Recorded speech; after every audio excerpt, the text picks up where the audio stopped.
Waalaikumsalam warahmatullahi wabarakatuh. Kami dari kelompok 2 kami ingin mempresentasikan materi tentang membangun sikap selektif dalam menghadapi berbagai pengaruh kemajuan iptek. Sebelum ke presentasi kami kita berkenalan terlebih dahulu. Perkenalkan, nama saya Ira. Saya Karani. Perkenalkan, saya Dalila. Saya Selina. Baik, materi yang pertama akan dibacakan oleh saya sendiri, yaitu sikap tanggung jawab dalam pengembangan iptek. Manusia hidup di dunia ini tidak dapat melepaskan diri dari pengembangan iptek. Dengan iptek, hidup manusia akan dipermudah.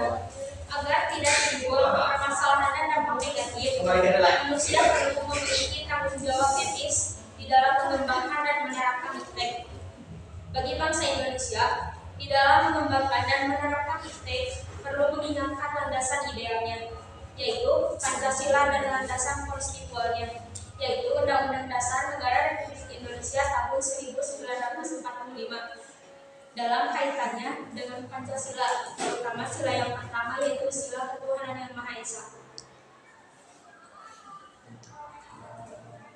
Undang-Undang Dasar Negara Republik Indonesia tahun 1945 mengamanatkan bahwa tujuan nasional antara lain untuk memajukan kesejahteraan umum dan mencerdaskan kehidupan bangsa. Selain itu, bumi dan air serta kekayaan alam yang terkandung di dalamnya dikuasai oleh negara dan dipergunakan sebesar-besarnya untuk kemakmuran rakyat.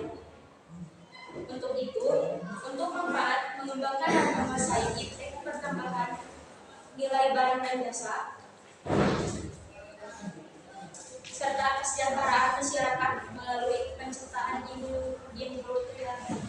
industrialisasi sebagai bagian dari pembangunan yang berkelanjutan dengan memudahkan kondisi lingkungan dan kondisi sosial masyarakat. Dari amaran UUD jelas bahwa pengembangan dan pemanfaatan iptek untuk meningkatkan kecerdasan dan kesejahteraan rakyat secara lahir maupun batin. Artinya, pengembangan dan pemanfaatan iptek di Indonesia tidak bebas nilai, tetapi harus mempertimbangkan lingkungan dan nilai-nilai sosial kemasyarakatan agama yang ada di Indonesia. Usaha pengembangan iptek dan pemanfaatan iptek setiap manusia Indonesia harus memiliki kearifan dan berpegang pada prinsip moral. Dengan demikian, pemanfaatan iptek dalam kegiatan membangun tidak akan merusak lingkungan hidup. Tetapi, kalau iptek dimanfaatkan tanpa kearifan dan tidak dengan pertimbangan moral, kecenderungan untuk merusak lingkungan lebih besar. Sebagai contoh, dinamit dan bahan peledak dimanfaatkan untuk mencari dan menangkap ikan. Hal itu tentunya yang mengakibatkan dapat merusak habitat dan lingkungan. Seseorang yang menggunakan bahan peledak jelas semata-mata hanya demi keuntungan pribadi, tidak didasari pertimbangan moral dan akibat baik buruknya dari tindakan itu. Contoh lain misalnya nuklir. Manusia di dalam mengembangkan dan menerapkan iptek sudah selayaknya disertai etika dan rasa tanggung jawab. Etika dalam hal ini menyangkut pengertian luas, baik etika keilmuan maupun etika sosial, kemanusiaan atau etika moral.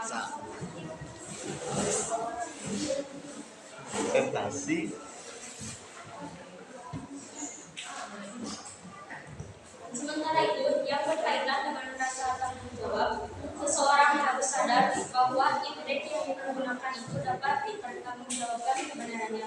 Rasa tanggung jawab juga mengandung arti bahwa penerapan iptek tidak hanya untuk kepentingan pribadi, tetapi semata-mata demi kemaslahatan orang banyak. Selanjutnya, contoh sikap tanggung jawab dalam pengembangan iptek. Kita mengambil dari contoh penggunaan iptek secara bijak. Contoh sikap selanjutnya dalam pengembangan iptek adalah menggunakannya secara bijak, sehingga tidak meninggalkan kewajiban ataupun kerugian orang lain dan diri sendiri. Contoh penggunaan iptek secara bijak adalah tidak terlalu lama dalam menggunakan internet sehingga meninggalkan kewajiban. Yang kedua, tidak menggunakan teknologi untuk menyontek dan berlaku curang saat ujian. Yang ketiga, mengurangi pemakaian teknologi yang mengakibatkan polusi seperti kendaraan bermotor dan pendinginan ruangan. Contoh lainnya adalah selalu memperhatikan etika. Etika diperlukan agar pengembangan iptek tidak berbenturan dengan nilai-nilai moral yang berlaku dalam masyarakat, sehingga pengembangan iptek tetap menghormati hak dan juga martabat manusia, tidak merusak keadilan dan juga tidak merugikan orang lain. Dari penjelasan saya dan teman saya, ada yang dapat memberikan pendapat?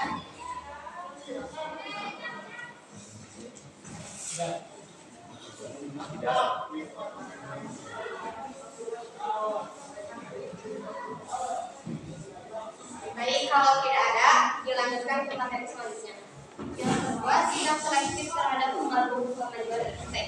Sikap selektif terhadap pengaruh kemajuan iptek di bidang politik.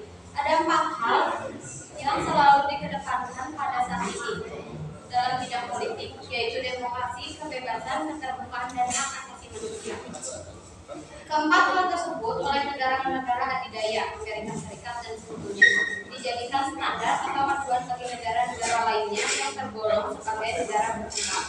Apabila suatu negara tidak mengedepankan hal tersebut, akan dianggap sebagai musuh sesama. Selain itu, sering dianggap sebagai teroris dunia serta akan memberikan sanksi, terutama embargo dalam segala hal yang menyebabkan timbulnya kekerasan seperti kelaparan, konflik, dan sebagainya.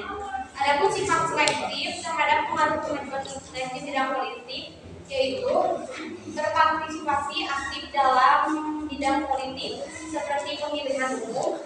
Yang kedua, melaksanakan demokrasi. Pelaksanaan demokrasi artinya membuat tataan bangsa Indonesia bisa menjadi negara yang lebih demokrasi, di mana demokrasi adalah cara berpikir, bersikap, dan bertindak yang menilai sama hak dan kewajiban dirinya dengan orang lain. Contohnya menghargai perbedaan, menyampaikan pendapat secara benar, dan menghargai keputusan musyawarah. Dan yang kedua, sikap selektif terhadap pengaruh kemajuan iptek di bidang ekonomi. Sebenarnya, sebelum menyentuh bidang politik, kemajuan iptek lebih dahulu terjadi pada bidang ekonomi. Seiring dengan berkembangnya proses globalisasi ekonomi, sejak digulirkan liberalisasi ekonomi oleh Adam Smith sekitar abad ke-15, telah melahirkan perusahaan-perusahaan multinasional yang melakukan aktivitas perdagangan di berbagai negara. Mulai abad ke-20, saham liberal kembali banyak diambil oleh negara-negara di dunia, terutama negara maju. Hal ini membuat globalisasi ekonomi makin mempercepat perluasan jangkauannya ke semua tingkatan negara, mulai negara maju sampai negara berkembang seperti Indonesia. Globalisasi ekonomi lebih dikendalikan oleh negara-negara maju, sementara negara-negara berkembang kurang diberi ruang dan kesempatan untuk memperkuat perekonomiannya. Negara-negara berkembang semacam Indonesia lebih sering dijadikan objek yang hanya bertugas melaksanakan keinginan-keinginan negara maju. Adapun contoh dari kehidupan sehari-hari, yang pertama, mendukung dan menggunakan produk lokal. Sebagai warga negara Indonesia, kita harus bangga dan mendukung terhadap produk-produk dalam negeri. Caranya dengan membelinya di UMKM lokal maupun orang yang menjual berbagai kebutuhan yang diproduksi di dalam negeri sendiri. Dua,